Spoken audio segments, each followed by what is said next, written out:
Stan Lee, the creator of many widely known characters like Spider-Man, Iron Man, and the Fantastic Four.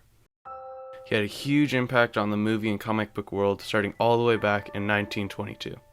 He was born on December 28, 1922, in New York to the parents of Celia and Jack Labor, and had a younger brother named Larry. He lived his youth in New York during the Great Depression, which resulted in his parents having trouble raising him and making ends meet. Fast forward a few years to 1939, and this is where his career really starts. He became an office assistant at Timely Comics and later an interim editor for the company early the following year. He continued to work there until 1942. In 1942, he enlisted into the Army after the attack on Pearl Harbor. He was a signal corps. One of his jobs was to telegraph wires.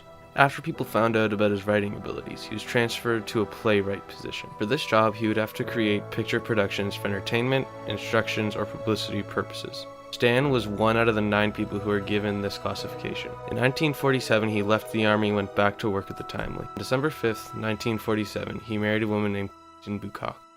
3 years later, they had their first child, a girl named Joanne Celia Lee.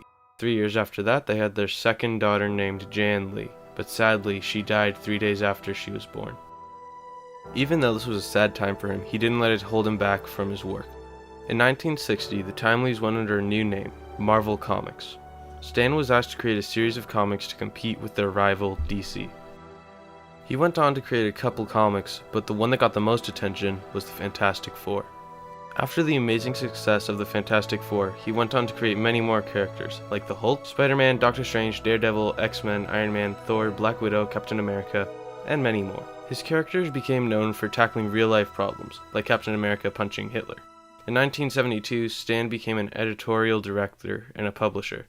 Later in life, he joined Marvel's filming crew as a chairman emeritus and making small cameos in each of the Marvel movies.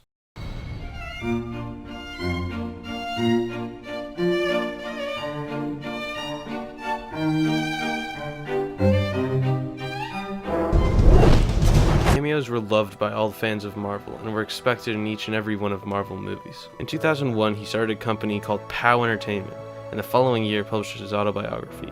In 2017, he lost his wife to a stroke. Even though this was a sad time for him, he resumed work on more Marvel movies. On November 12, 2018, Stan Lee passed away from heart and respiratory failure. His death was something that had an effect on all fans of Marvel, and was mourned by thousands.